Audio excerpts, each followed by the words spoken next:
Bismillahirrahmanirrahim. Assalamualaikum warahmatullahi wabarakatuh.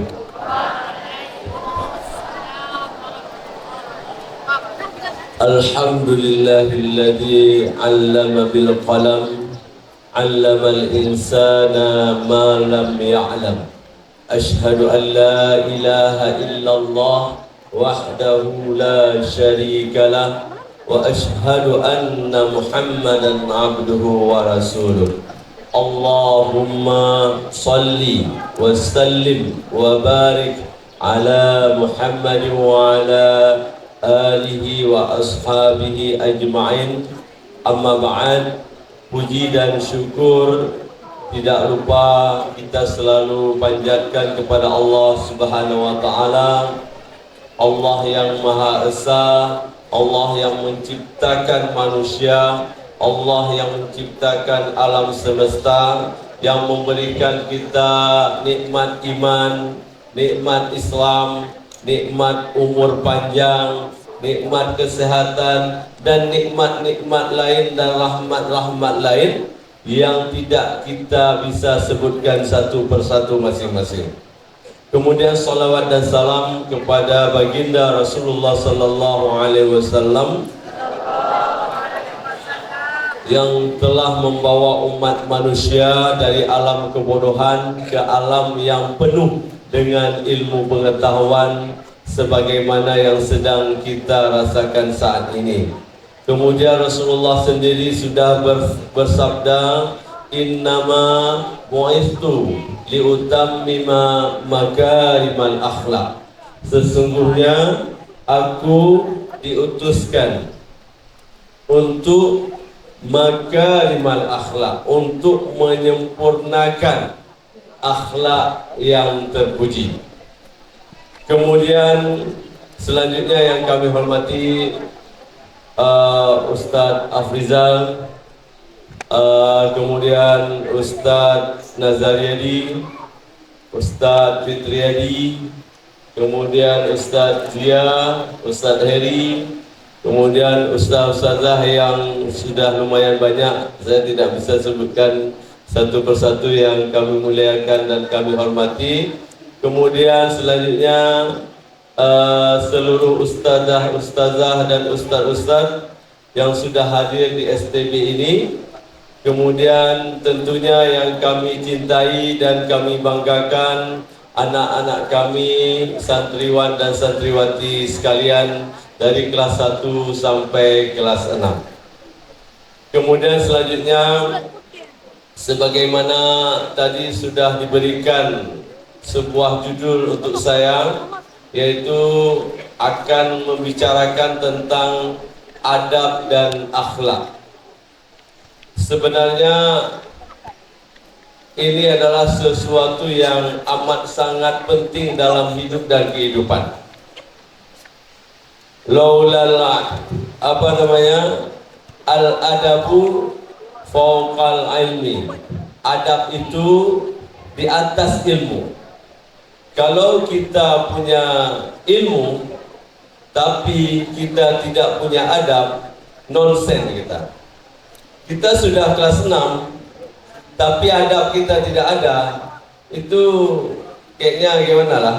Nah gitu. Tapi kita kelas 1 kita punya adab, oh mantap.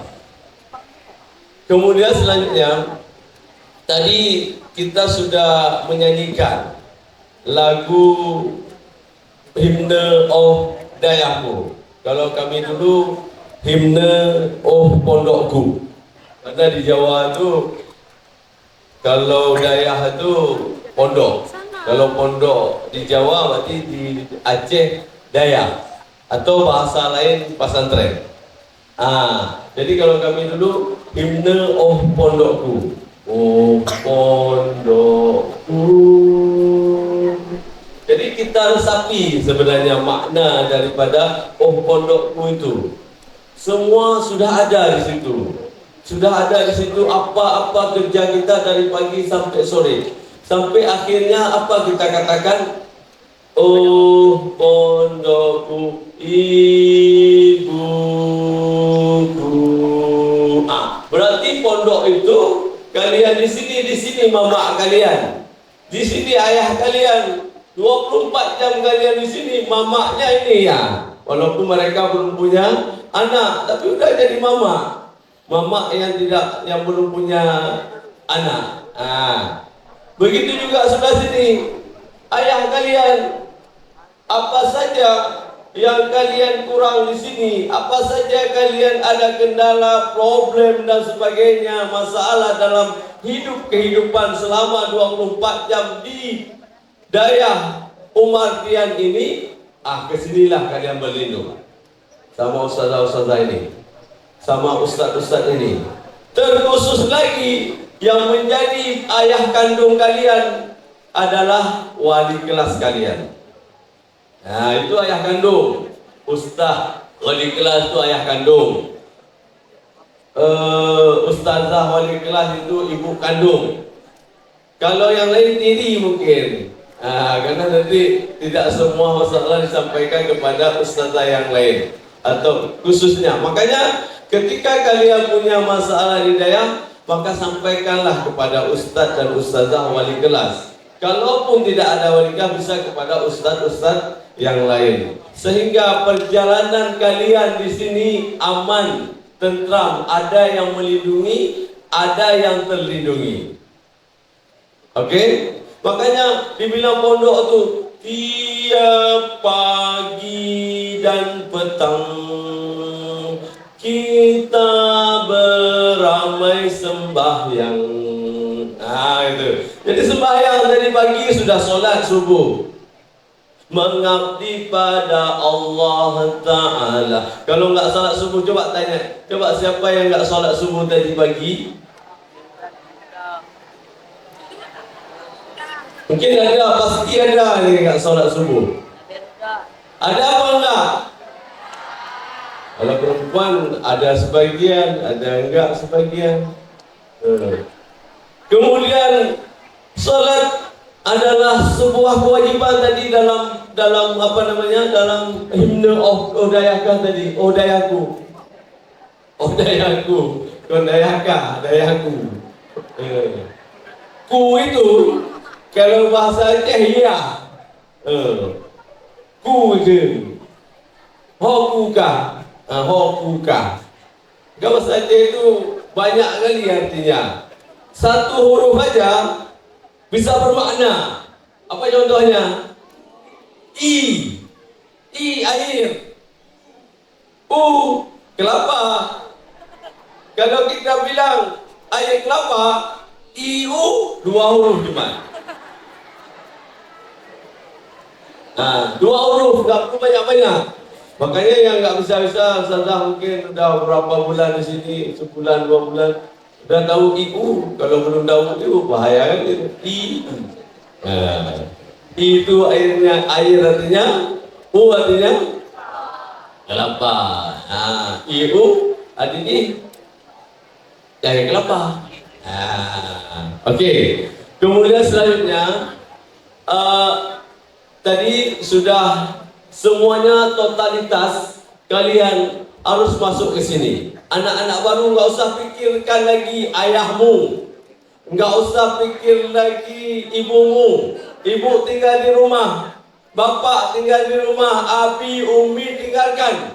Kalian sekarang belajar di sini totalitas ruhan wa jisman. Ruh, jiwa dan raga kalian masuk ke dalam Umardian. Udkhulu fis silmi kafah, masuklah ke dalam agama secara totalitas.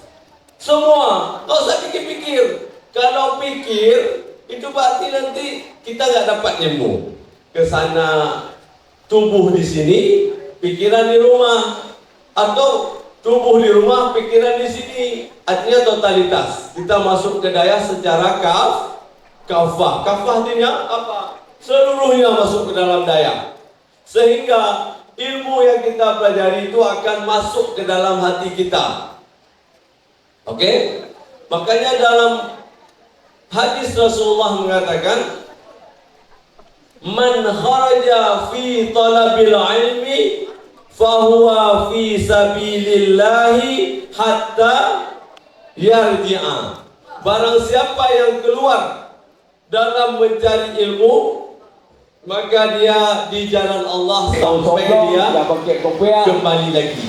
Kalaupun kalian meninggal di sini, kalian meninggal fisabilillah, meninggal di jalan Allah. Apa ganjarannya? Surga bagi Allah Subhanahu wa taala. Surganya Allah akan diberikan kepada kalian. Makanya jangan banyak mengeluh. Panas-panas sedikit, sabar. Ya, kurang-kurang makan sedikit, sabar.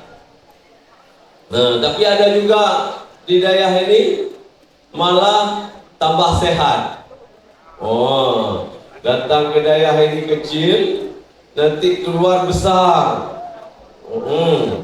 Di daerah dulu cuman 20 kilo, 30 kilo, keluar udah 60-70 kilo. Berarti makmur itu, berarti mantap itu. Setidaknya dia dapat daging banyak. Oke. Kemudian selanjutnya, khutbatul arsh, khutbatul arsh. Khutbah artinya apa? Bicara, memperkenalkan, membicarakan hal-hal yang berkenaan dengan pesantren. Bagaimana kehidupan pesantren, apa yang dicari di pesantren, bagaimana kiat-kiat belajar di pesantren, bagaimana adab-adab kita selaku santri dan santriwati. Itu diajarin di sini. Kalian digodok di sini. Kalian diberikan ilmu di sini. Kalian diperpandai di sini. Tidak ada ilmu-ilmu apa-apa yang diajarkan di sini yang merugikan kalian. Semua yang diajarkan ke sini, dari bangun tidur sampai tidur lagi, semua bermanfaat dalam hidup dan kehidupan kalian nanti ketika kalian sudah keluar dari ummatian ini. Maka banyak cobaan yang harus kita hadapi di sini.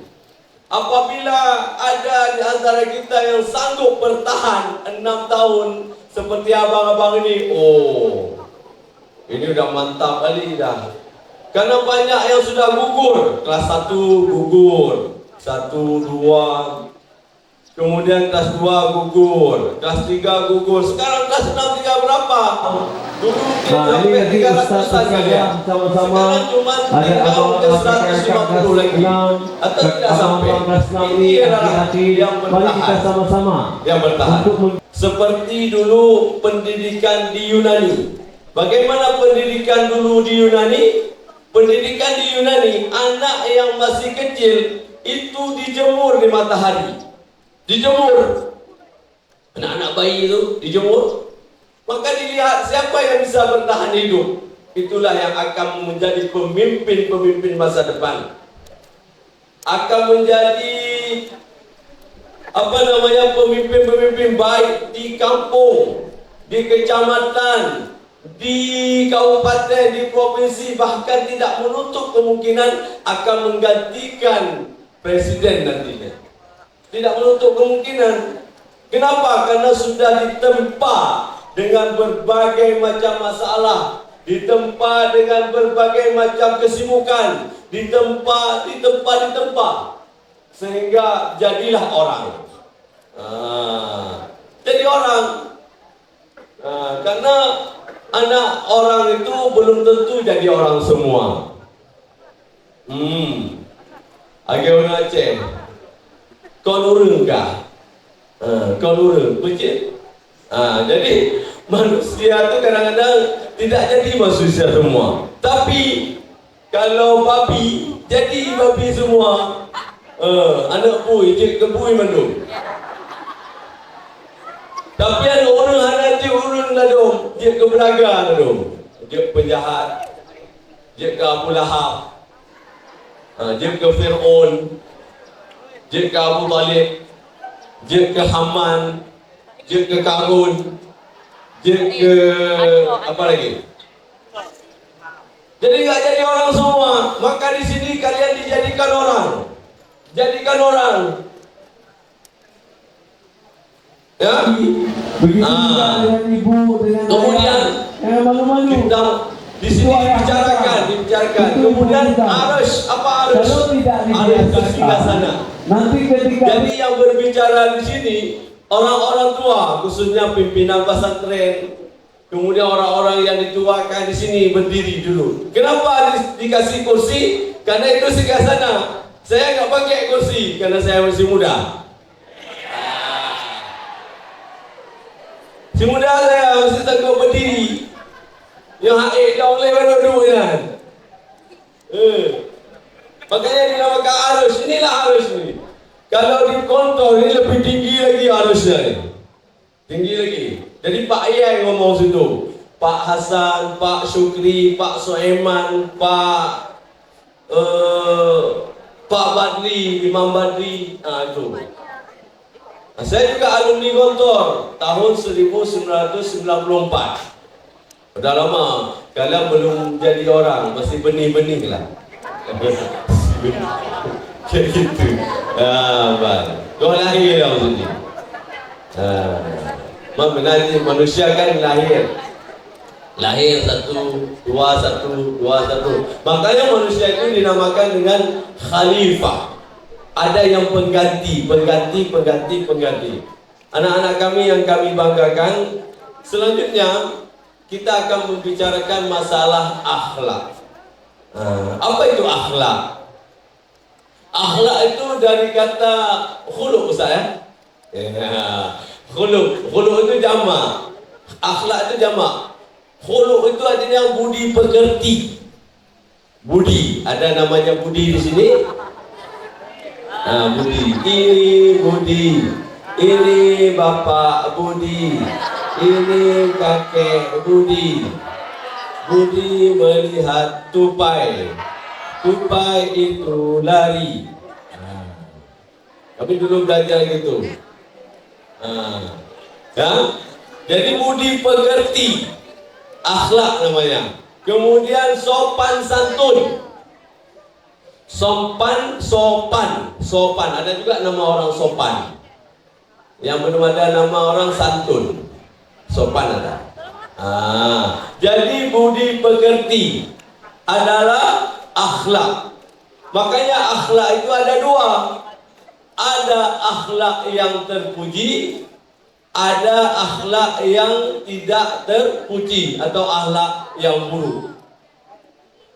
Maka kita di sini yang sangat kita tekankan adalah akhlak terpuji. Jadi kita ajarkan akhlak yang terpuji, kemudian mempraktekkan akhlak yang terpuji tersebut. Sedangkan akhlak yang jelek, akhlak yang tidak terpuji, ini kita ajarkan juga, tapi tidak untuk dipraktekkan. Jadi akhlak terpuji nggak usah praktek, hanya sekedar tahu. Tapi tidak untuk dipraktekkan, diamalkan ataupun dipublikasikan. Tapi untuk diketahui saja. Apa diantaranya akhlak terpuji itu? Yang pertama adalah malu. Malu akhlak terpuji. Malih. Makanya dulu kalau kita mau merantau, kakek nenek kita, kami dulu dibilang gini, nak, kalau pergi merantau itu jaga nama, jangan bawa-bawa nama ayah, nama mama ya, jangan bawa-bawa nama ayah dan nama mama. Maksudnya apa? Jangan sampai dengan akhlak kita yang tidak terpuji, nama bapak kita dan ayah kita, nama ibu kita disebutkan. Jelek kali akhlaknya anak siapa ya? Oh bapaknya, oh pantas bapaknya tu memang luar biasa, pencuri dia.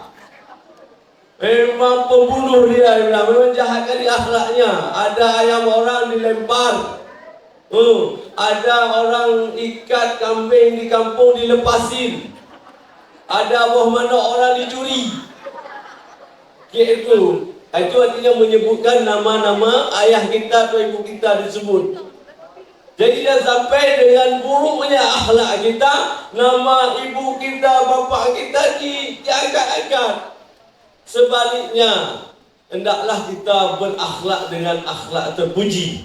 Sehingga kalau seandainya disebut, oh anak siapa? Anak sekulen. Oh ya, bapaknya dulu imam masjid, dan bapaknya itu imam menasah, bapaknya itu pak kecil, bapak itu ya, jadi disebut.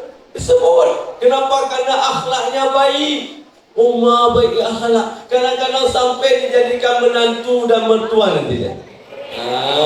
Umma sopan kali anak gadis ni, cantik kali akhlaknya. Mau enggak saya nikahkan dengan anak saya? Kenapa? Karena akhlaknya baik. Kenapa Khadijah jatuh hati kepada Rasulullah? Kenapa? Karena akhlak Rasulullah. Rasulullah tidak ada uang, hanya menampilkan akhlak yang terpuji kepada Khadijah. Gitu. Maka dia jatuh hati. Khadijah itu seorang saudagar kaya raya. Umurnya lebih jauh, usianya lebih tua daripada Rasulullah. Berapa usia Khadijah? Oh, nggak tahu nih, bukan Khadijah ini. Oh, 40 ini ya, 40. Berapa umur Rasulullah? Dua juga. Gitu kan? Kenapa? Karena tadi akhlak. Akhlak. Kenapa? Ketika Rasulullah berniaga dengan hartanya Khadijah, beliau membawa ke Syam, ke negeri-negeri lain. Beliau tidak pernah laba misalnya 2 juta, beliau masukkan 200.000 dalam kantong, tidak pernah. Ini ya Aisyah, ya Khadijah, berapa modal dikasih, ini labanya. Sehingga Khadijah jatuh hati untuk menikah dengan siapa tadi? Dengan Rasulullah. Sebab apa? Sebab akhlaknya. Makanya tadi dibilang bahwa al-adabu fawqal. Jadi akhlak itu di atas segala-galanya. Kemudian tadi kembali kepada budaya malu. Fa'il lam tastahi fasna ma syi'ta. Kalau kamu tidak malu, maka kerjakanlah sesuka hatimu. Maka malu, semua malu. Yang pertama, kalau kita malu terlambat. Yang terlambat kita, karena hargai waktu. Al-waktu kasayfi fa'il lam taqta'hu qata'aka. Waktu itu seperti pedang. Kalau kalian tidak bisa memutuskan waktu, maka waktu itu akan memutuskan kalian. Maka waktu sangat penting dalam hidup dan kehidupan. Jangan sampai kita masuk kelas setengah 8, masuk kelas jam 8. Kita janji di sini jam 8, kita masuk jam 8.15. Itu tidak menentukan waktu, tapi kita tidak malu, hanya malik. Kenapa dinamakan dengan kemaluan? Karena ditutup terus, nggak pernah terbuka. Jadi orang-orang yang malu, nggak malu, berarti dia tidak menghargai waktu tadi. Malu terlambat. Jangan telat, jangan malulah terlambat kita. Telat masuk kelas, telat makan, telat solat. Orang yang telat-telat ini akan ditelatkan oleh Allah dalam segala hal dalam hidup dan kehidupannya. Telat kahwin nanti. Kenapa? Karena sering telat solat. Pergi ke menasah, pergi ke masjid telat. Ketika azan sudah kepada Allahu Akbar, Allahu Akbar, kita belum pergi. Kita belum menunaikan hak Allah, maka Allah tidak akan tunaikan hak kita nanti. Kalaupun kita ditunaikan terlambat. Kenapa? Karena kita sering terlambat menunaikan hak Allah. Kita yakin kepada Allah, seyakin-yakinnya. Maka ada orang di kampung kami ya, beliau tiap hari telat aja. Kadang datang udah imam salam, Assalamualaikum, baru turun. Kapan dia kahwin? Umur 60 tahun baru kahwin. Masya Allah, 60 tahun belum mah. Kalau na yuk.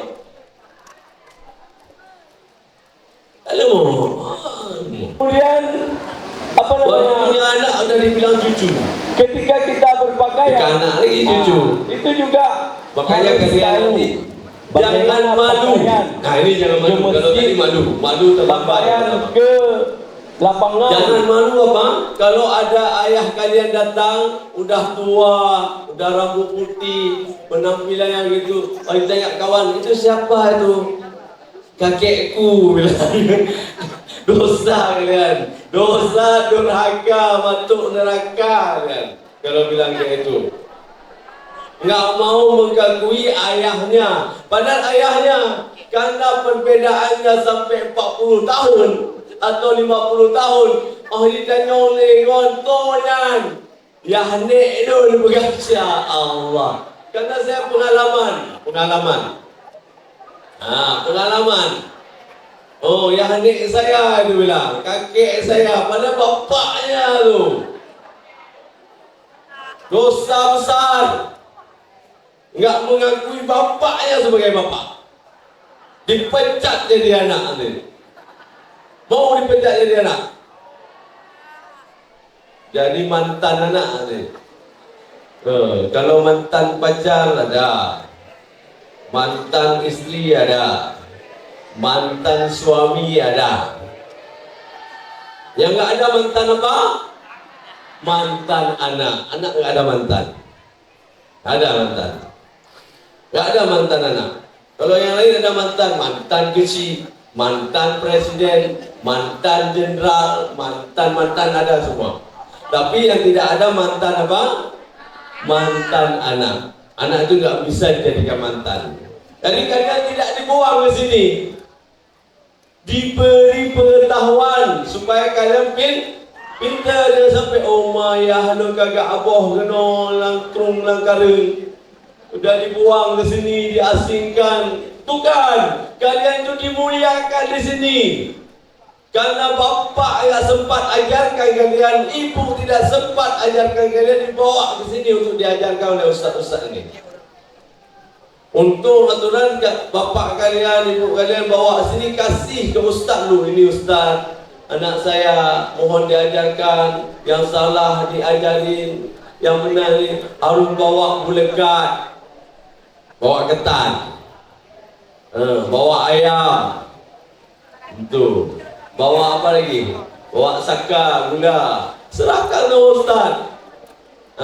Jangan sampai nanti sikit dicubit, udah dibilang di rumah, dicubit, cubit batak tak?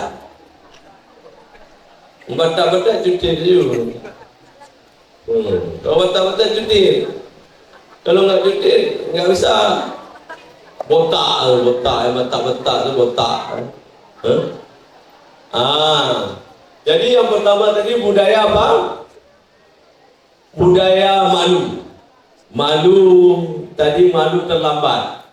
Malu tidak mengerjakan PR. Nanti dikasih PR sama guru, sama ustazah, ustaz, tidak kerjakan, malu. Ya? Kemudian malu membuang sampah pada tempatnya.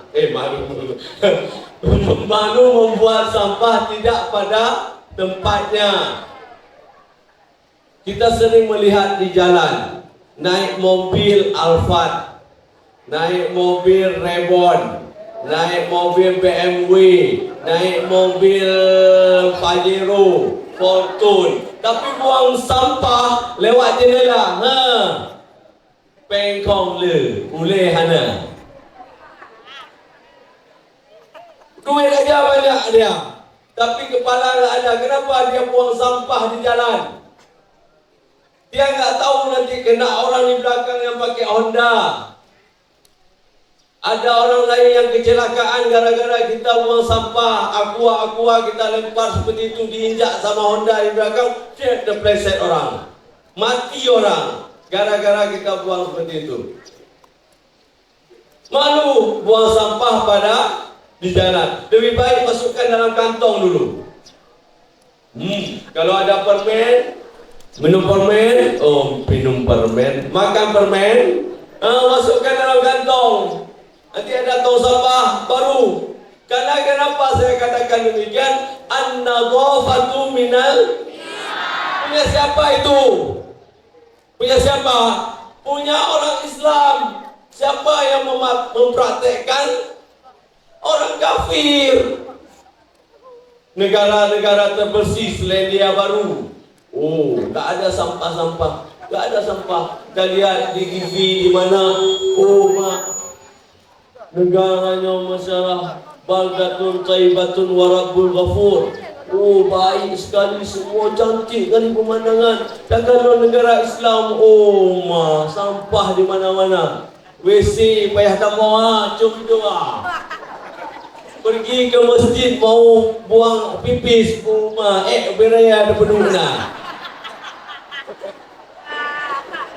WC nak tukar ke mana?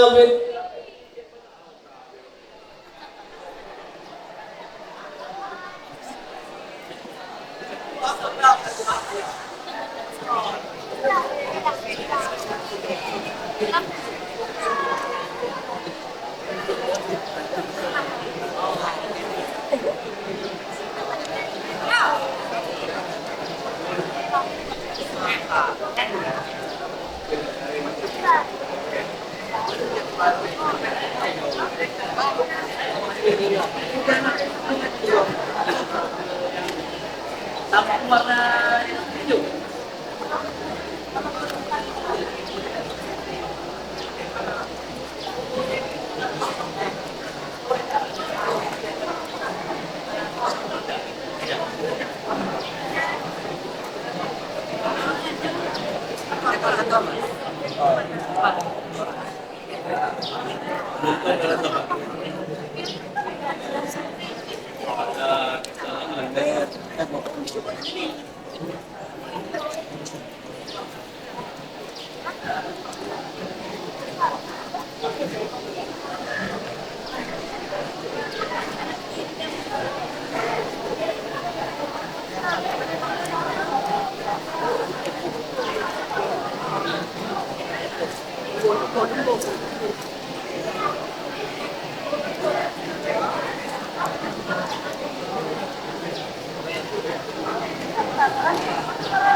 Kayaknya ada tidur.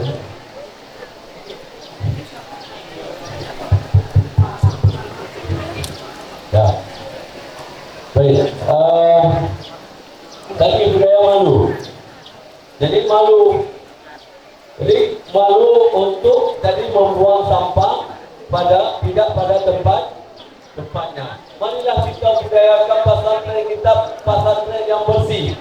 Kenapa?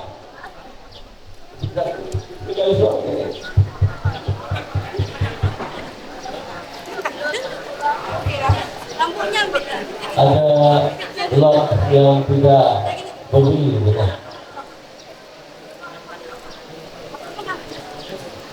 Baik.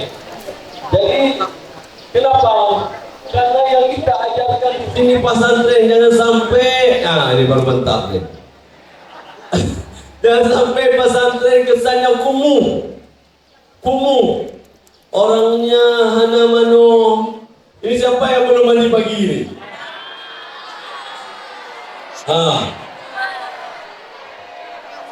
Yang berat bersih yang ini. Alhamdulillah, putri wangi-wangi.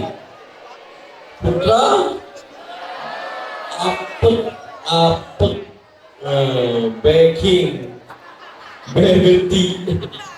Kenapa nggak mandi-mandi? Nanti kalau dari sekarang nggak mandi-mandi jadi suami, nanti nggak mau didekati sama istri itu.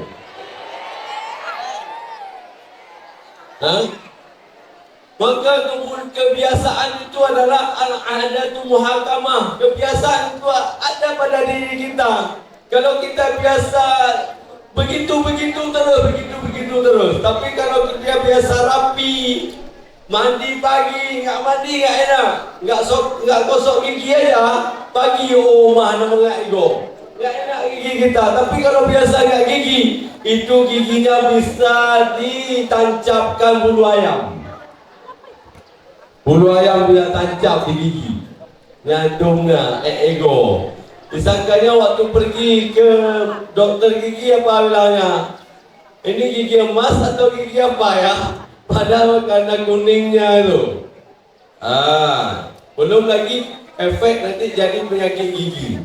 Jadi kita hendaklah ada budaya malu tadi. Budaya malu membuang sampah tidak pada tempatnya. Kita buat kesan di pesantren kita menjadi pesantren yang bersih, indah dipandang mata. Kenapa? Karena kita memakai nilai-nilai Islam. Kita terapkan nilai-nilai Islam yang ada sama kita, yang diajarkan oleh Allah dan diajarkan oleh baginda Rasulullah SAW. Jangan sampai yang indah-indah ini dipakai oleh orang-orang non-Muslim. Kita cemburu sebenarnya.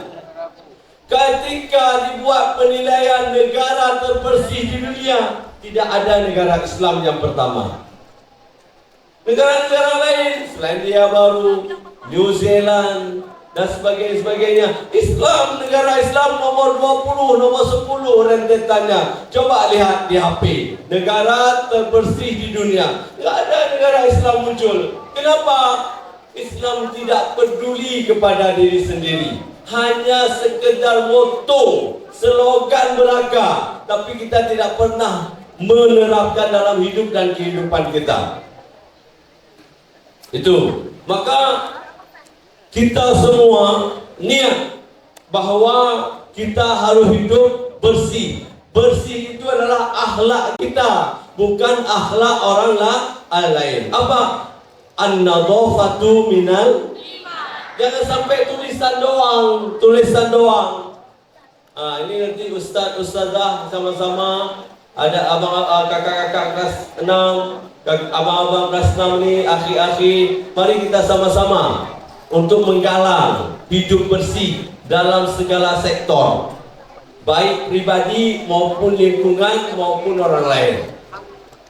Kalau kita bersih, enak dipandang orang, kita sendiri enak, nyaman, kayak gitu. Itu budaya. Kemudian ketika kita berpakaian, itu juga harus tahu bagaimana pakaian ke masjid, pakaian ke lapangan, pakaian ke dapur, pakaian tidur, pakaian pesta. Itu harus kita tahu. Misalnya kita mau pergi ke masjid, mau sholat. Sholat itu adalah akhlak kita dengan Allah Subhanahu wa Ta'ala, hubungan kita dengan Allah Subhanahu wa Ta'ala. Maka hendaklah kita memakai pakaian yang terbaik. Saya melihat anak pesantren ini, khususnya Umar Rian, itu ketika pulang, kalau pergi sholat, baik jamaah di manasah, di masjid, atau hari Jumat, itu pakai kaos, pakai celana, pakai kaos oblong, nggak pakai kopiah, kayak gitu. Yang mana kita kalau sholat hendaklah pakai kuku, setidaknya pakai kemeja. Kemudian ada tulisan lagi di belakang, Manchester United. Kemudian Real Madrid. Benzema, Ronaldo, Messi, Rivaldo, Coklatos dan sebagainya. Jadi ketika itu tidak cocok. Ketika itu Allahu Akbar, jadi nggak khusyuk orang lain sholat.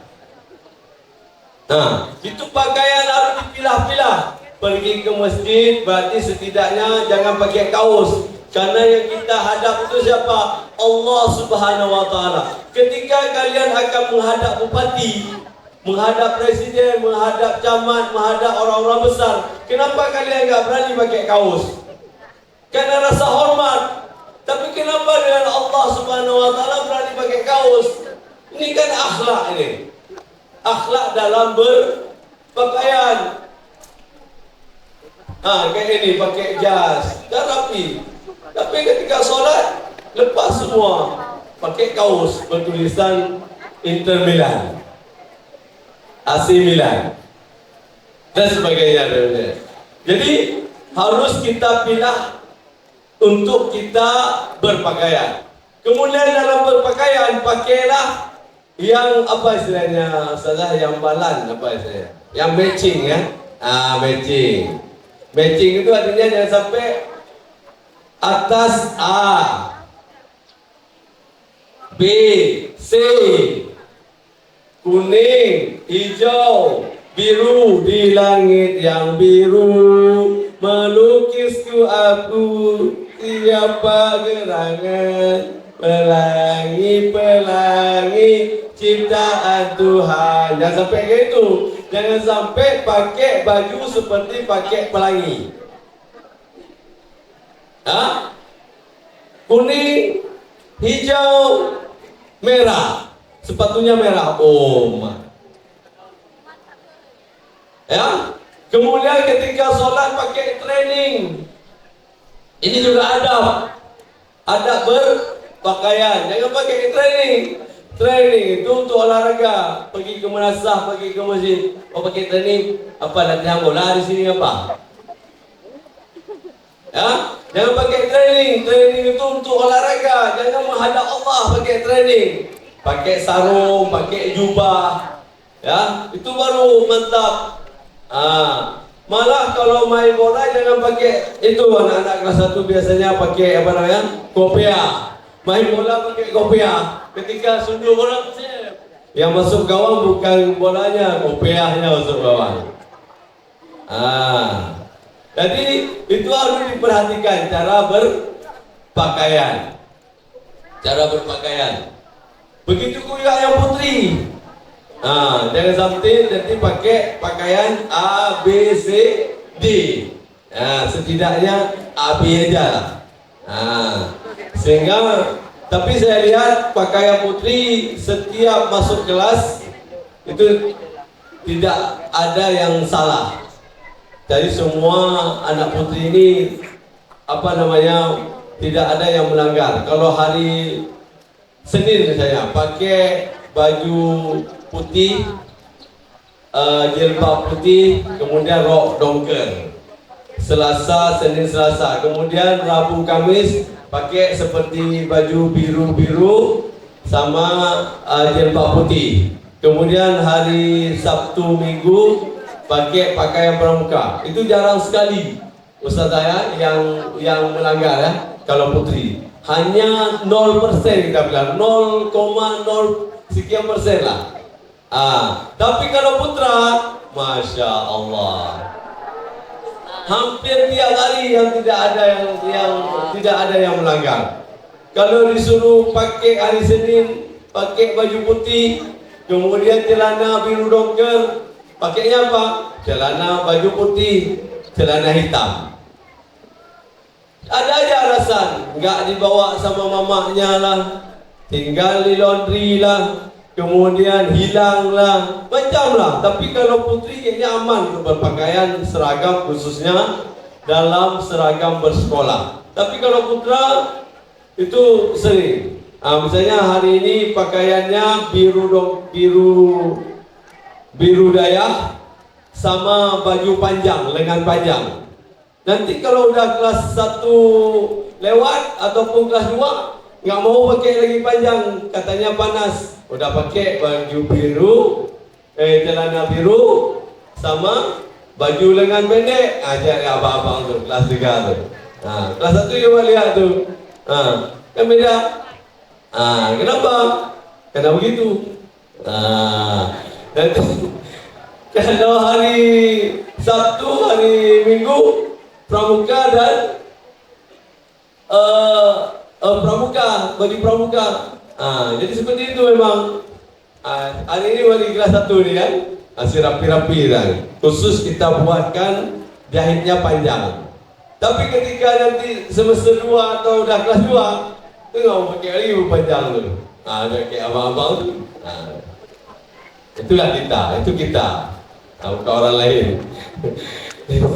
Jadi makanya apakah salah? Tapi aturan kita sudah buat. Marilah kita sama-sama menjunjung tinggi apa yang sudah kita buat.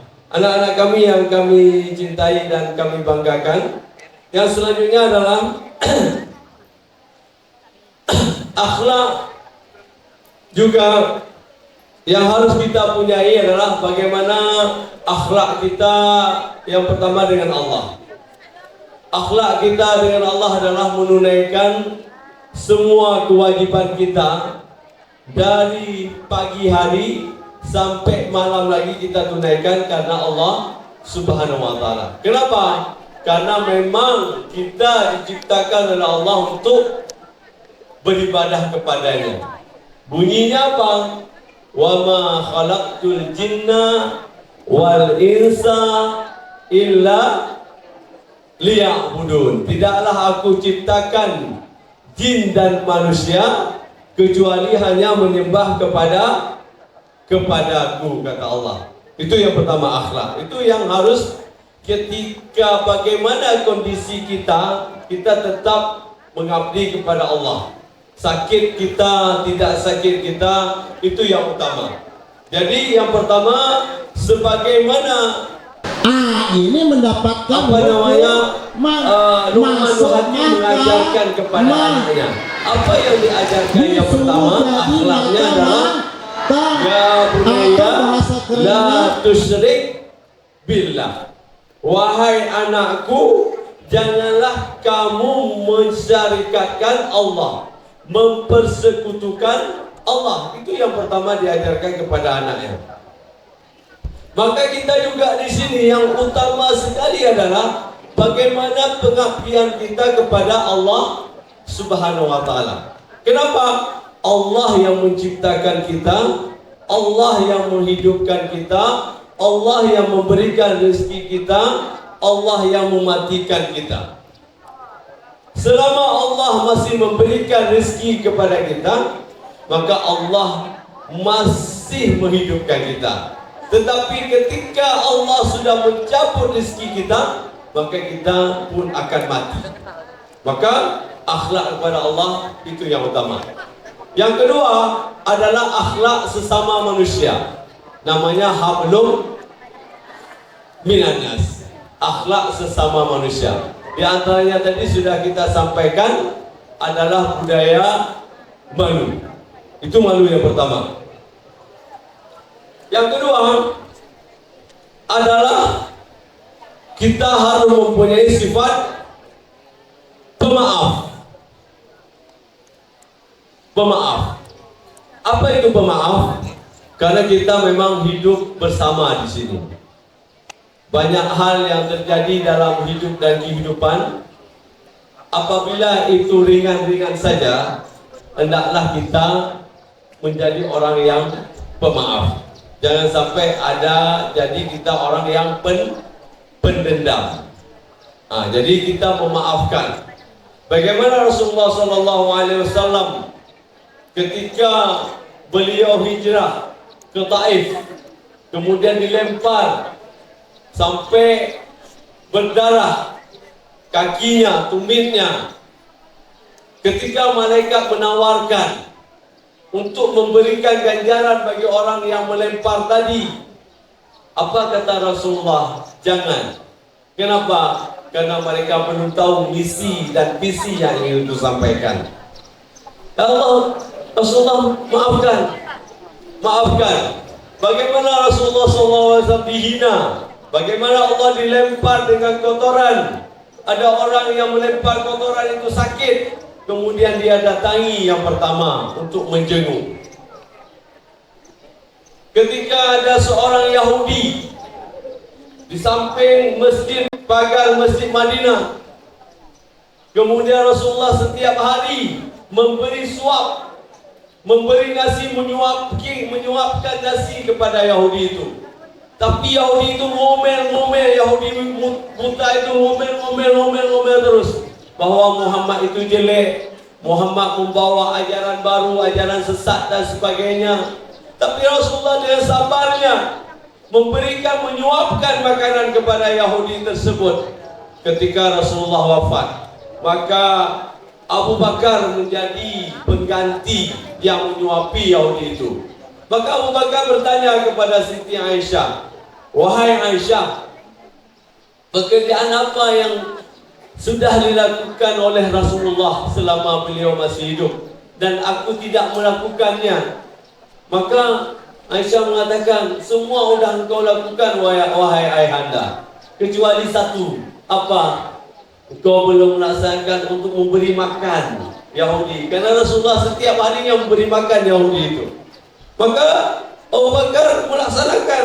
Ketika Rasulullah Abu Bakar menyuapi Yahudi itu dengan begitu lembut, tapi Yahudi itu merasa agak keras, agak kasar sedikit dibandingkan dengan Rasulullah ketika Rasulullah memberikan. Maka dia mengatakan, "Ini bukan orang yang dulu yang memberikan makan kepada diriku. Kenapa? Kasar.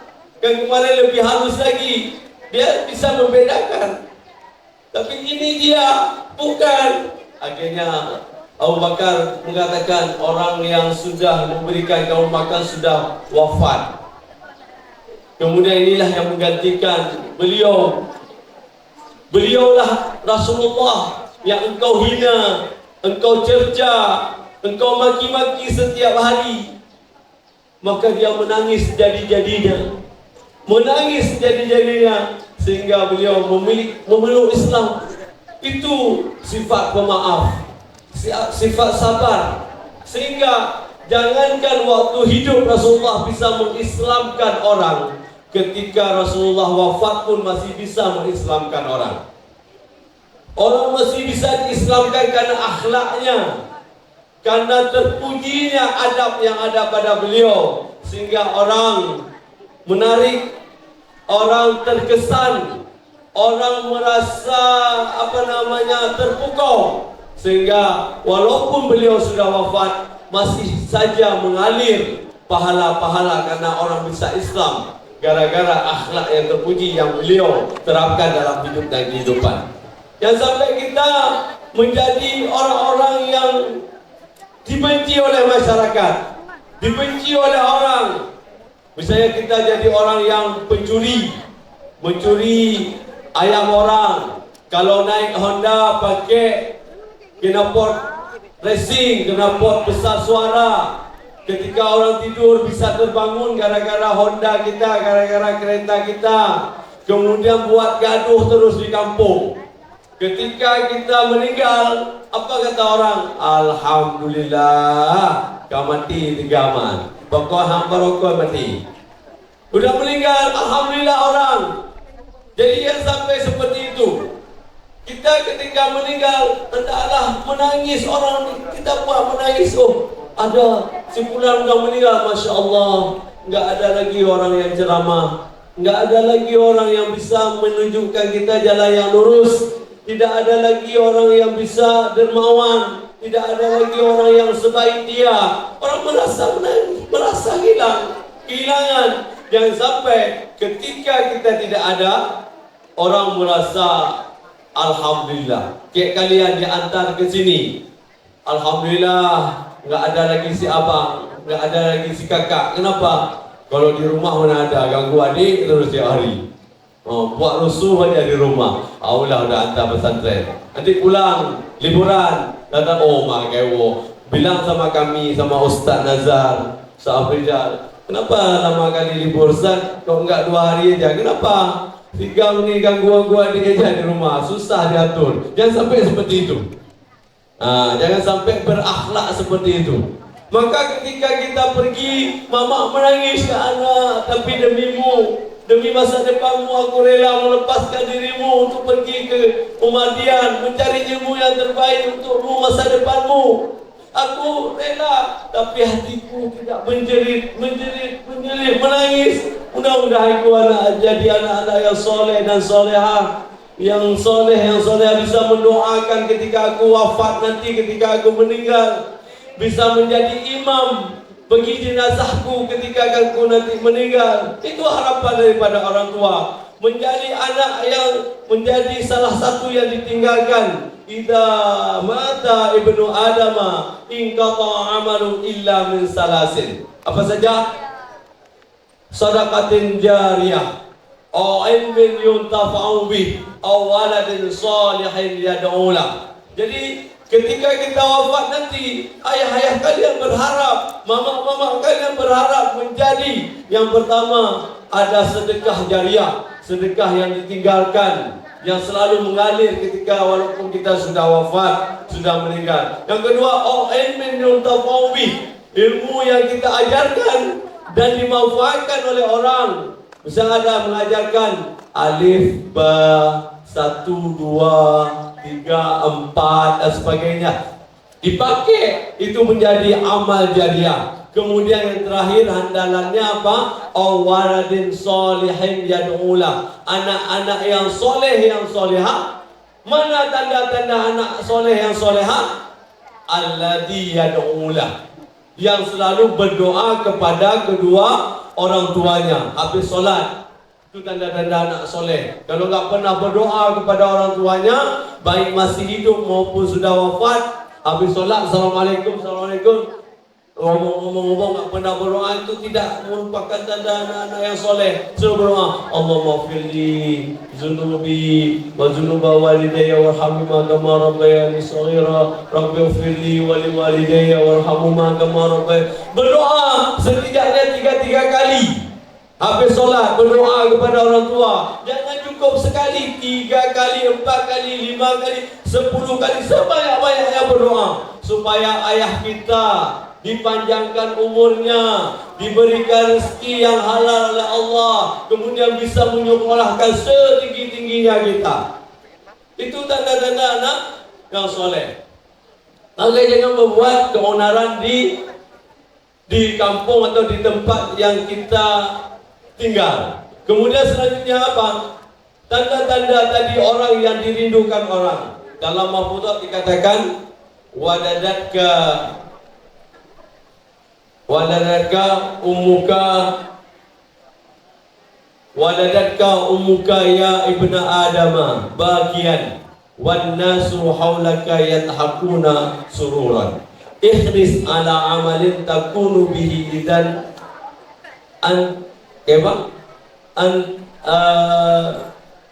ikhris ala amalin takunu bihi idan ya berkuna haulaka wa anta dhahikan masruran. Begitulah kira-kira. Saya sudah lama nggak hafal lagi. Jadi wahai anak Adam, dibilang dalam Mahfudzat ini, Mahfudzat saja ya. Wahai anak Adam, kamu dilahirkan dalam keadaan menangis. Siapa yang lahir ketawa? Ada yang lahir ketawa? Mungkin ada. Haikal ketawa ya waktu lahir? Ya. Oh nangis. Oh nggak tahu. Nggak tahu. Sama dong. Jadi nggak tahu. Jadi ketika menangis, ketika lahir menangis. Jadi tidak ada yang tidak menangis di antara kita. Semuanya waktu lahir, semua menangis. Wan nasu haulaka yadhakuna sururan. Orang yang ada di sekitar kita tertawa semua. Mama tertawa walaupun capek melahirkan, ayah tertawa, nenek, kakek, sebelah ibu, sebelah ayah, semua abang-abang semua ketawa. Semua ketawa, tetangga juga tertawa, semua ketawa. Kenapa? Karena datangnya anggota keluarga yang baru. Semua tertawa. Maka ihris ala man, lakukan sebuah pekerjaan yang mana nanti ketika kamu mati, kamu orang lain menangis, kamu tertawa. Kita balik, ketika kita nangis dulu, kita lahir dulu dalam keadaan menangis, maka ketika kita meninggal nanti dalam keadaan tertawa. Ketika kita lahir dulu orang-orang di sekitar kita tertawa, maka ketika kita meninggal nanti hendaklah kita membuat orang lain menangis. Kenapa? Karena kehilangan, merasa kehilangan orang-orang yang dicintai, merasa kehilangan orang-orang yang mempunyai ilmu tinggi, merasa kehilangan orang-orang yang punya akhlak dan adab yang baik kepada sesama, kepada tetangga, kepada yang ada di sekitar, kepada guru-gurunya, kepada teman-temannya, kepada siapa saja, baik kepada makhluk-makhluknya. Misalnya kepada makhluk bagaimana? Kalian mungkin ada capung. Capung tahu? Capung bahasa Aceh apa capung? Dendeng. Nah, dendeng. Dendeng. Bagaimana dendeng? Kalian ambil itu capung, kemudian kalian ambil rumput. Rumput kamu masukkan ke pantat dinding tu, dinding. Kamu ke belalang tu, belalang lagi. Capung, kalian terbangkan. Itu perbuatan jahat kepada makhluk yang lain. Tak boleh, dosa. Oh, berat kali dia naikkan, berat kali. Apalagi ada kucing, misalnya ada kucing, ambil plastik, kemudian tutup mukanya, dia bunuh terus, dosa. Kalian ketawa, tepuk-tepuk tangan, tepuk-tepuk tangan. Itu artinya tidak berakhlak dengan sesama makhluk Allah Subhanahu wa taala. Walaupun dia bukan manusia, tapi dia adalah makhluk Allah. Ada lagi kucing, ditarik, kata orang kucing itu kalau ditarik perutnya itu enggak sampai ke lantai dia. Tarik perutnya enggak sampai ke lantai, dia berkeras dulu, dia tahan badannya. Tarik itu. Ada yang buat itu, sampai sakit kucing itu. Itu enggak boleh juga. Ada lagi, ada lembu, ada sapi, ambil susu, kaleng susu, ikat di ekornya, wah lari sampai jatuh itunya, dia tak kemana-mana lari itu juga dosa. Jadi jangan sampai membuat perbuatan-perbuatan yang kira-kira bisa berefek jera kepada makhluk lain, itu zalim namanya. Itu juga akhlak. Anak-anak kami yang kami cintai dan kami banggakan. Kemudian selanjutnya, mohon maaf, minum sedikit.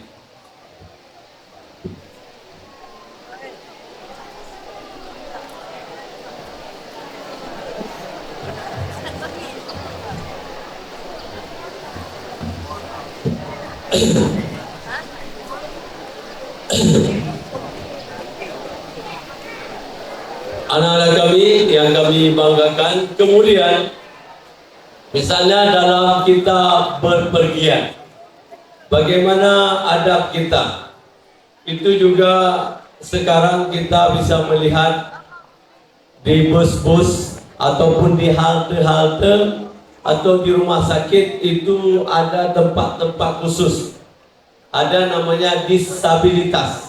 Jadi orang-orang yang berkebutuhan khusus itu sudah dirancang tempatnya. Di bus juga seperti itu. Maka apabila ada orang-orang yang demikian, misalnya di bus atau di labi-labi atau di mana, itu ada orang misalnya cacat, ada orang tua, kita lagi duduk, itu persilakan mereka duduk. kita yang masih muda, yang masih kuat ini untuk berdiri. Nah, itu juga adab. Misalnya pergi ke rumah sakit, ada orang tua sakit, orang-orang tua antri panjang, tapi dia agak telat datangnya. Kita udah duduk di situ, kita main-main api aja. Orang tua itu berdiri, maka mohon kita berdiri, suruhlah orang tua itu yang duduk. Itu adalah adab-adab. Maka adab-adab yang perlu kita terapkan dalam hidup dan kehidupan. Bagaimana kita berbicara dengan kedua orang tua? Kalau adab yang sebenarnya ketika kita berjalan dengan orang tua, siapa yang berjalan di depan? Orang tua kita yang berjalan di depan atau kita di belakang? Atau kita di depan, orang tua di belakang, atau orang tua di depan, kita di belakang? Itu mana yang benar? Kita di depan atau orang tua di belakang? Atau sebaliknya, orang tua di depan, kita di belakang? Mana yang benar? Orang tua di depan, kita di belakang. Itu adab berjalan dengan orang tua kita. Sekarang prakteknya bagaimana? Seringnya kita yang di depan, orang tua di belakang. Kecuali orang tua sudah menyuruh kita pergi ke depan, bisa jalannya depan, biar kami jaga di belakang. Tapi pada dasarnya kita di belakang orang tua. Kemudian bagaimana caranya kita ketika orang tua datang ke sini? Saya datang. Maka ketika datang orang tua bertamu, itu hendaklah langsung Messi, salaman. Rivaldo, Salaman dengan orang tua, dengan mama kita, dengan ibu kita, salaman dengan ayah kita, sambil cium tangannya, cium tangannya, cium pipi kanan, cium pipi kiri. Begitu juga dengan ibu, dengan ayah. Jangan malu-malu. Itu ayah kita, itu ibu kita. Kalau tidak dibiasakan, nanti ketika besar udah malu. Nggak berani lagi cium. Kenapa? Karena dari kecil dulu nggak pernah dicium-cium. Jangan cium orang lain, cium mama dan ayah kita itu ada. Jangan sampai kita telepon, Ma, ayah, bawa pertama nasi goreng, kemudian ayam goreng, jus pokat, jus wortel, kemudian bakwan, kemudian sarimi, indomie, celana, sepatu, cap, soket. Banyak kali minta. Tapi sesudah sampai ke Dayak, itu duluan yang diambil.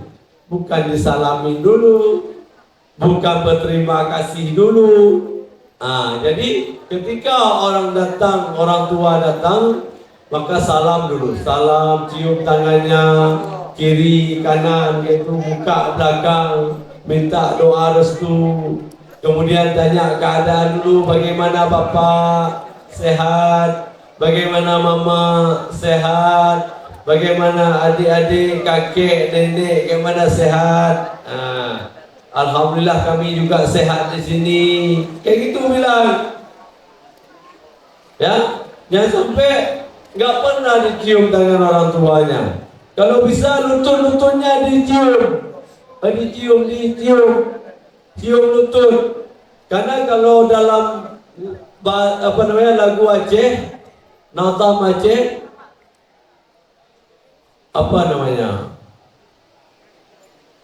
ayah dengan poma, tele dengan gure, urengan balik, wajib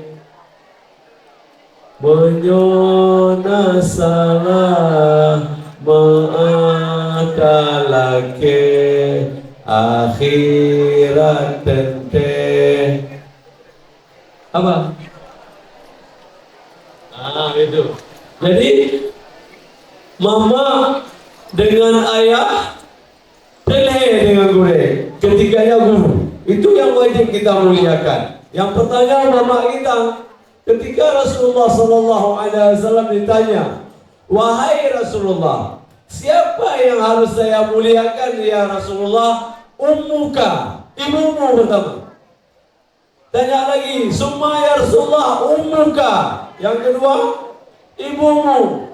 Summa ya Rasulullah ummuka, ibumu. Summa ya Rasulullah abuka. Jadi kami bapak-bapak ini nomor 4 jadinya. Bukan nomor 2, bukan nomor 4. Nomor 4. Pertama ibu, mama, 3 kali mama. Kenapa mama 3 kali? Dihormatkan. Dihormatkan, diberi penghormatan oleh Rasulullah dulu. Padahal dulu zaman jahiliyah, orang perempuan itu dikuburkan hidup-hidup. Tapi ketika Rasulullah memuliakan perempuan itu, dinaikkan derajat. Tapi sekarang perempuan pun tidak mau derajatnya ditinggi-tinggikan lagi. Mau lagi seperti zaman jahiliyah. Mau turun derajatnya lagi, menampakkan aurat, pakai baju ketat, keluar malam dan sebagainya. Ya. Padahal sudah dinaikkan tinggi-tinggi oleh Rasulullah. Bagaimana? Ditanyakan, al-jannatu tahta aqdamil ummahat. Surgamu adalah di bawah telapak ibumu, telapak kaki. Jangan sampai nanti datang ibu sini, coba ada lihat, coba mau lihat surga ada enggak telapak kaki ibu. Coba angkat tangan, angkat kaki dulu bu. Angkat sandalnya, ada enggak surga? Jangan kayak gitu. Itu apa namanya? Itu pelecehan itu namanya. Enggak boleh kayak itu. Allah sudah katakan, Nabi sudah katakan, itu berarti kita harus niat, berarti harus kita pemuliakan orang tua kita. Ya, kenapa? Karena sudah capek mengandung. Sesudah dikandung, dilahirkan, tidak dilepas begitu saja. Tidak lahir seperti anak binatang, tidak lahir seperti anak ayam, anak bebek, anak kambing, anak sapi, tidak dilepas. Bisa jadi makan sendiri, tidak. Diselimuti, dikasih ASI, kemudian dibesarkan, dijaga dari nyamuk, dijaga dari penyakit, sampai tengah malam, sampai besar seperti sekarang ini. Besar pengorbanan orang tua kita untuk kita. Tapi penghormatan kita tidak seberapa, tidak dapat mencapai apa pengorbanan yang mereka korbankan untuk kita. Seakan-akan kita hidup sendiri, hidup besar sendiri. Kalau tahu kadang-kadang orang tua begini akhlak kita, jeleknya apa namanya sikap kita kepada orang tua, jeleknya apa namanya rasa hormat kita kepada orang tua. Mungkin dari dulu nggak dikasih makan kalian tuh. Maka itu. Jadi ketika datang orang tua, kita hendaklah menghormati mereka. Kita berdoa untuk mereka, baik yang masih hidup maupun sudah wafat. Itu adabnya. Kemudian tadi sudah saya sampaikan bahwa ketika kita di sini itu juga ada adab. Bagaimana cara kita berpakaian.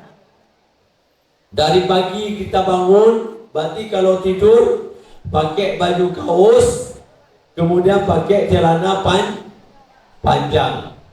Habis tidur apa kita lakukan? Bersihkan tempat tidur, rapikan kasur, rapikan spray, rapikan. Kemudian sesudah itu kita pergi ke kamar mandi. Baru kemudian sholat. Bagaimana pakai baju sholat? Pakai sarung, pakai baju kemeja, pakai peci, bawa sejadah. Kemudian sholat. Habis sholat apa lagi?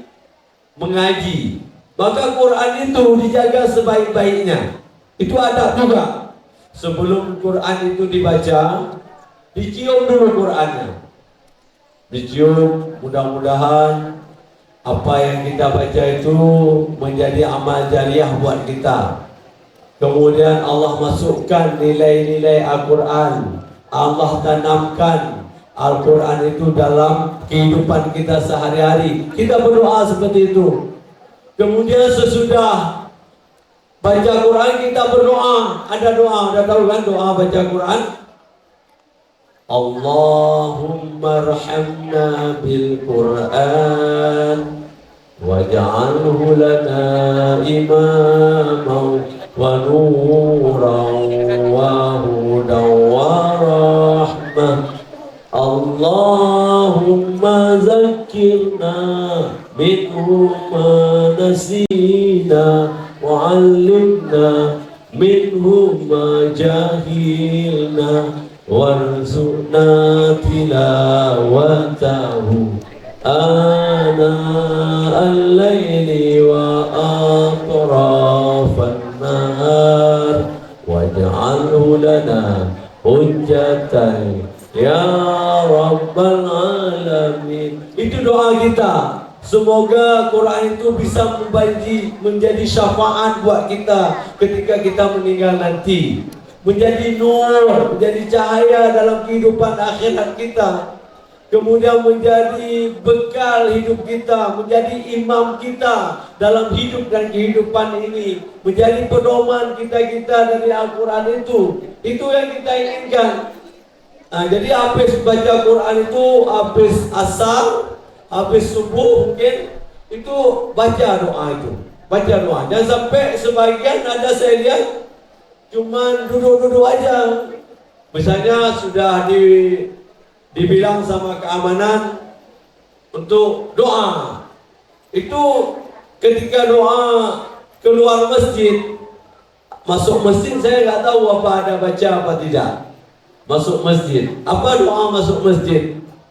Allahumma firli zunubi waftahli abwaaba rahmatika. Saya nggak tahu apa ada baca karena masuk masjid nggak berbarengan, nggak disaf-safkan, nggak berbaris-barisan masuk masjid satu-satu. Tapi ketika mau keluar baca doa rame-rame. Allahumma aftani zunubi waftahli abwaaba fadlik. Yang nampak apa? Yang dengar apa? Fadliknya aja. Fadlik, ya itu. Fadlik. Nah, tengah-tengahnya nggak ada. Pertama ada kedengaran, yang terakhir aja kedengaran. Tengah-tengah nggak ada. Yang mana tuh? Diam aja gitu. Ya ada buat, ya nggak buat enggak. Yang baca Quran juga kayak gitu. Yang baca, yang enggak. Nah, nggak bisa lagi kayak itu. Nggak bisa lagi. Semua baca Quran, semua baca doa. Ini adab. Salah satu yang akan diberikan ganjaran kita karena kita punya adab-adab, punya akhlak. Ya. Jadi bacanya yang betul, bacanya yang ikhlas, bacanya yang sampai ke hati. Bukan baca begitu saja, kita nikmati, kita resapi makna dari apa yang kita baca itu. Karena ketika kita baca Al-Quran, kalau kita misalnya baca alif, lam, mim, maka pahalanya alif 10, mim, lam 10, mim 10, jadi 30 pahala kita udah. Cuma 3. Kalau kita banyak-banyak baca, luar biasa pahala kita. Maka kita jangan meremehkan untuk membaca Al-Quran. Itu salah satu mukjizat yang masih Allah pertahankan di muka bumi ini. Lain-lain mukjizat tidak ada lagi. Yang itu yang diturunkan oleh baginda Rasulullah SAW dan akan ada kekal sampai akhir zaman. Inna nahnu nazzalna dzikra wa inna lahu lahafidun. Sesungguhnya kami yang turunkan Al-Quran dan kami yang akan menjaganya. Maka jaga adab. Jangan taruh Al-Quran sembarangan. Hati-hati dengan Al-Quran. Jangan ditaruh di lantai, kemudian menaruhnya sembarangan, lari-lari dan sebagainya. Taruh yang baik. Karena itu pedoman hidup kita, itu jalan hidup kita, imam kita Al-Quran itu. Kenapa? Karena semua benda yang ada di muka bumi ini dimuliakan dengan Al-Quran. Gara-gara Al-Quran dimuliakan. Kenapa bulan Ramadan mulia? Karena ada turun Al-Quran di dalamnya. Ya. Kenapa ada Lailatul Qadar? Karena diturunkan Al-Quran di dalamnya. Jadi Rasulullah mulia. Kenapa? Karena mukjizat Al-Quran itu diturunkan kepada Rasulullah. Maka orang-orang yang menghafal Al-Quran, mengamalkan Al-Quran, menghidupkan Al-Quran dalam hidup dan kehidupannya, Allah muliakan. Allah jaga, malaikat jaga. Itu. Jadi itu adab daripada membaca Al-Quran. Kemudian ketika berolahraga, bagaimana? Pakaiannya adalah pakaian olahraga. Jangan sampai nanti berolahraga dengan celana kain, celana sekolah, celana yang lain, itu tidak ada. Tidak ada main sebentar, tidak ada sepak sebentar, tidak ada lari sebentar, enggak, ganti dulu. Nanti baru ketika pulang ada lihat bola, sudah ada bola basket, sudah lempar, enggak ada istilah. Semua pulang ke kamar dulu, ganti, baru pulang, nanti main, pakai training dan baju kaos. Masih ada kopiah, masih ada kain sarung, jangan pegang-pegang bola dulu. Semua pakai pakaian yang sudah ditetapkan menurut kita untuk olahraga. Kemudian begitu juga ketika makan itu jangan sampai mubazir. Makan secukupnya, taruh nasi secukupnya, taruh lauk secukupnya, jangan buang. Karena setiap makanan itu punya keberkahan. Setiap makanan itu punya keberkahan. Jangan menjadi teman-teman setan. Wala tubazir, innal mubazir kanu akhwanus syayatin.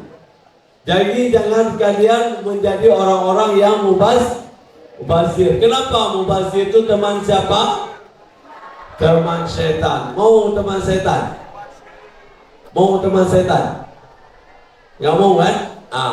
Kemudian ketika makan jangan ditaruh makanan ataupun tulang-tulang.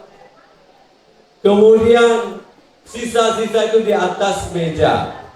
Semua diambil, makannya jangan berserakan, jangan seperti bebek makan. Kemudian cuci piringnya. Jadi jangan sampai ketika taruh nasi juga harus tertib, supaya tidak terjadi kemubaziran. Karena kenapa? Itu makanan. Bagi kita alhamdulillah ada makanan. Bagi orang yang tidak ada makanan, itu yang kita buang itu sangat bermanfaat. Kita banyak melihat orang-orang miskin tidak makan, tapi kenapa kita buang-buang? Begitu juga dengan pakaian kita yang ada di jemuran. Itu banyak pakaian yang jatuh, kita tidak ambil lagi. Itu tidak menghargai terhadap pakaian itu. Anak-anak kami yang kami banggakan dan kami cintai. Kemudian adab selanjutnya adalah adab kepada guru. Bagaimana kita, artinya sikap kita kepada guru. Guru itu mengajarkan kita adalah ilmu. Dalam Mahfudzat dikatakan, laulal ilmu lakanan nasu kal bahaim. Kalau tidak dengan ilmu, maka manusia itu sudah seperti binatang. Ya, maka orang yang mengajarkan ilmu tentu kita harus hormati dan kita muliakan. Artinya apa? Ilmu itu tidak akan masuk kepada kita seandainya kita benci terhadap ilmu dan juga benci kepada orang yang mengajarkan ilmu. Salah satu adab kita belajar adalah kita yang pertama harus cinta kepada ilmu. Ilmu apa saja kita harus cinta. Juga kepada orang yang mengajarkan ilmu tersebut harus cinta. Kenapa? Tak cinta maka tak sayang. Tak sayang maka tak kawin. Maka dari cinta itu datang sayang. Maka kalian ketika mencintai sesuatu, tentu kalian akan bawa kemana-mana. Kalian akan belajar setiap harinya karena cinta.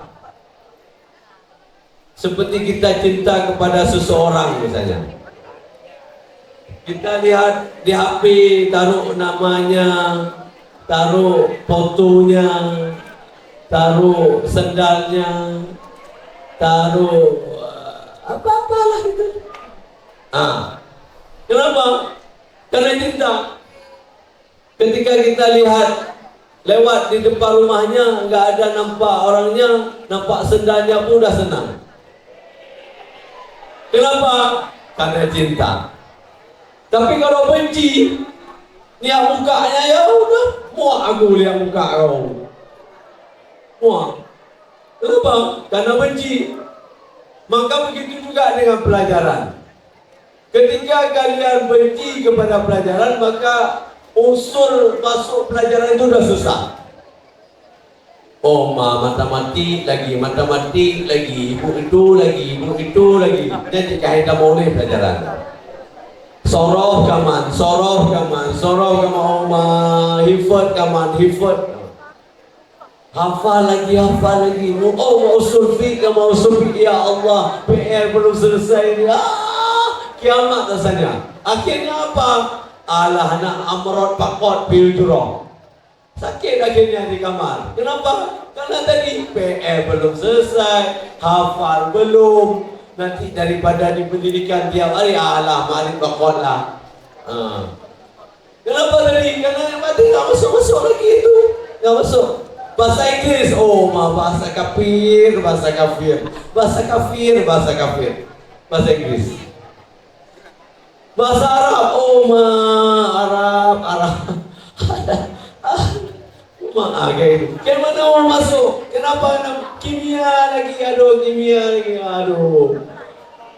Jadi kalau udah seperti itu, ilmu itu nggak masuk.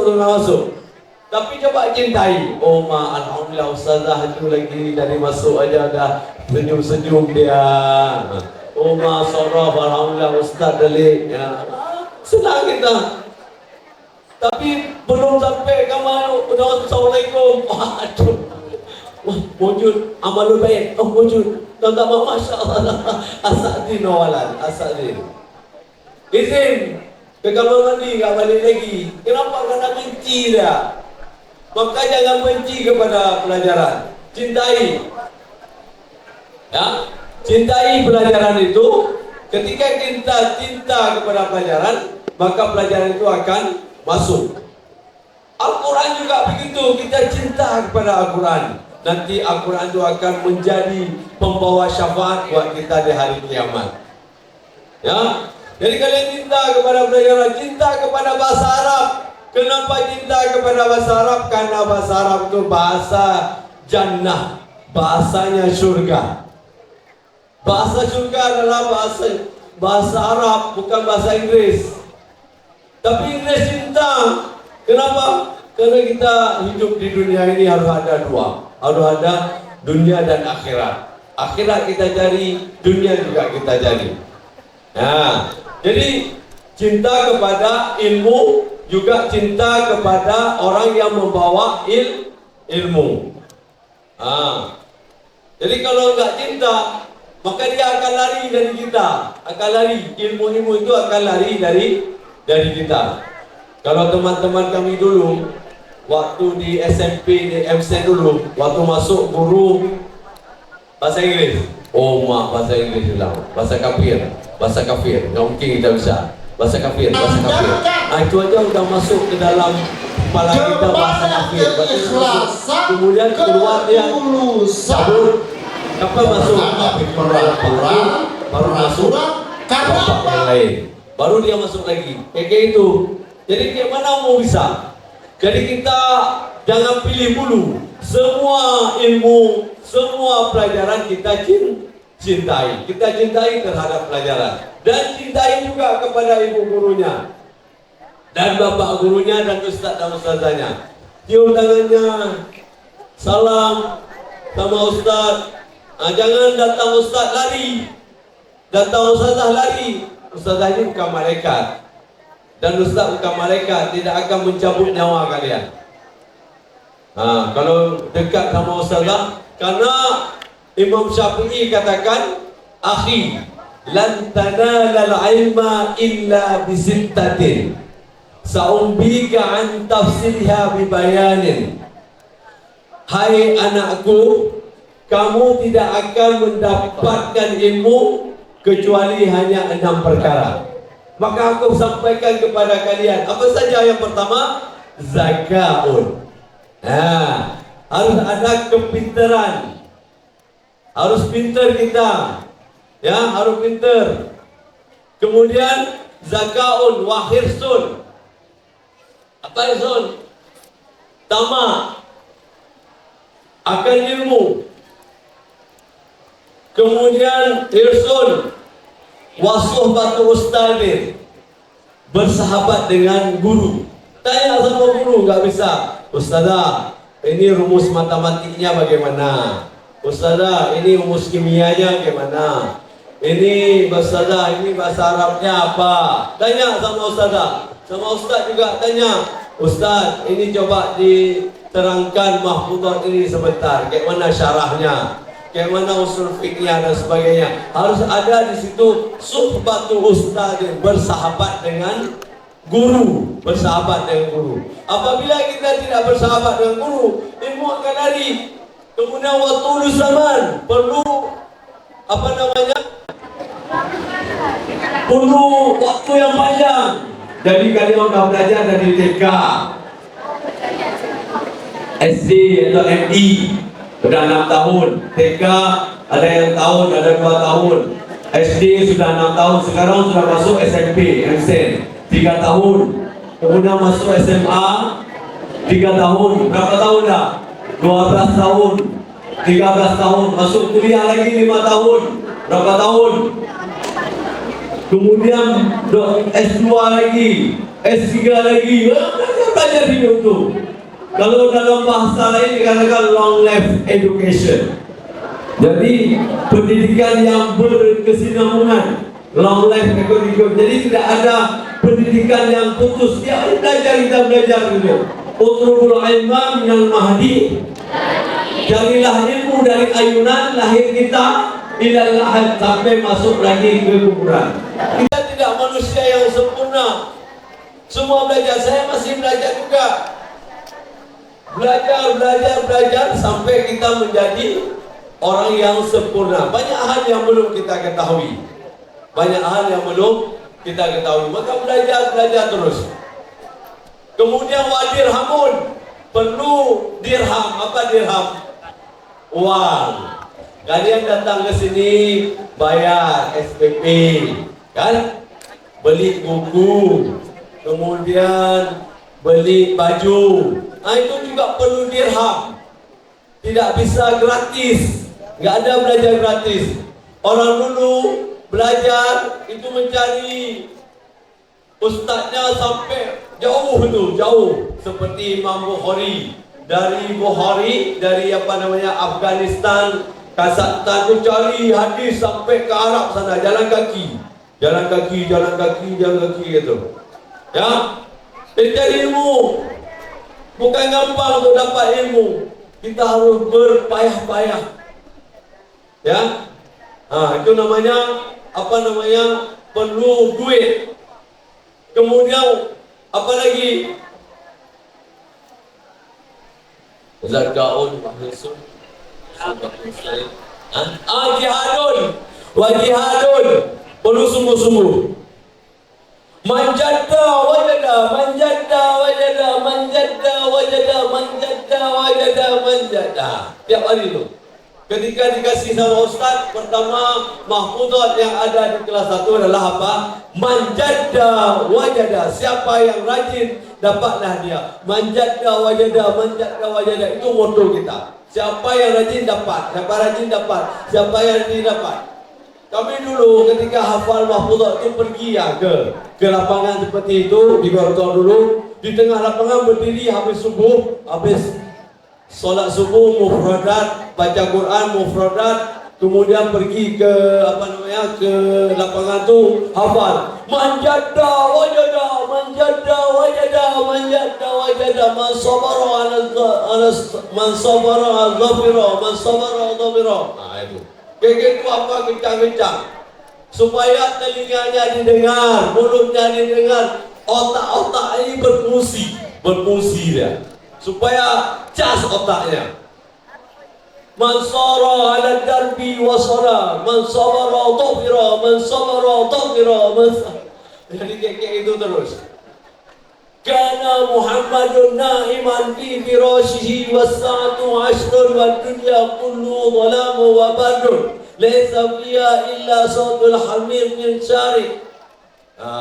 Itu nanti mutalaah kelas 2. Kapan hafal itu? Tahun 1987.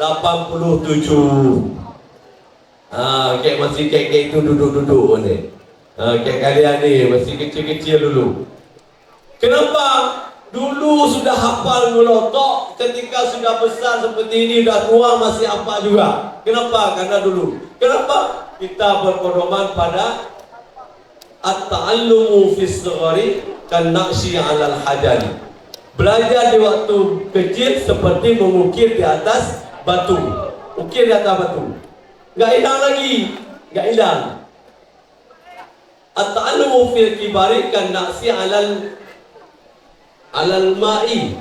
Jadi kalau kita belajar sesudah besar seperti mengukir di atas air. Coba ukir di atas air. Nanti pergi ke sungai, jangan lompat sungai. Pergi sungai coba ukir-ukir. Habis ukir habis. Ukir potong habis. Kenapa? Air mengalir terus. Tapi coba ukir di batu. Kayak batu itu, misalnya batu itu ada batu peresmian itu sampai kiamat nanti kayak itu kalau nggak dirusak atau tetap tertulis itu, nggak akan hilang dia kecuali datang tangan-tangan jahil merusak baru hilang dia. Gitu. Jadi makanya ketika sekaranglah belajar nih, kita belajar maka nanti akan dapat ilmu yang banyak. Anak-anak kami yang kami banggakan, kemudian dengan Ustadz tadi hendaklah hormat, enggak usah takut, enggak usah apa-apa. Jadi dengan Ustadz itu tetap hormat, mencari, menanyakan apa yang tidak tahu. Fas'alu ahlal dzikri in kuntum la ta'lamun. Tanyalah kepada orang yang tahu kalau kamu tidak tahu. Malu bertanya, sesat di jalan. Jadi kalau seandainya kalian tidak mau bertanya, maka kalian akan sesat. Maka di sini kesungguhan kita yang utama, manjada wajada. Siapa yang rajin, dia akan dapat. Semua sama diberikan fasilitas, semua sama diberikan waktu. Tinggal saja bagaimana kita memanfaatkan waktu, sehingga dikatakan bahwa hanya waktulah yang mengatakan semua itu. Jadi waktulah.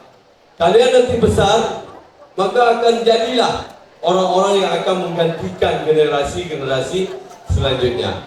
Mungkin inilah yang bisa kami sampaikan. Mudah-mudahan ada manfaat untuk kita semua. Yang penting kita punya niat supaya hari ini lebih baik dari hari yang kemarin. hari kemarin lebih baik, hari ini lebih baik daripada hari kemarin, dan hari besok harus lebih baik dari hari ini.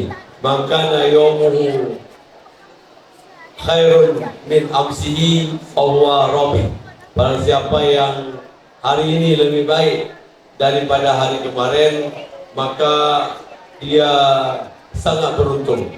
Maka kita selalu untuk mengupdate diri, selalu mengupgrade diri dalam segala hal, baik akhlak kita, adab kita, ilmu kita, semua lah pokoknya harus setiap hari harus maju.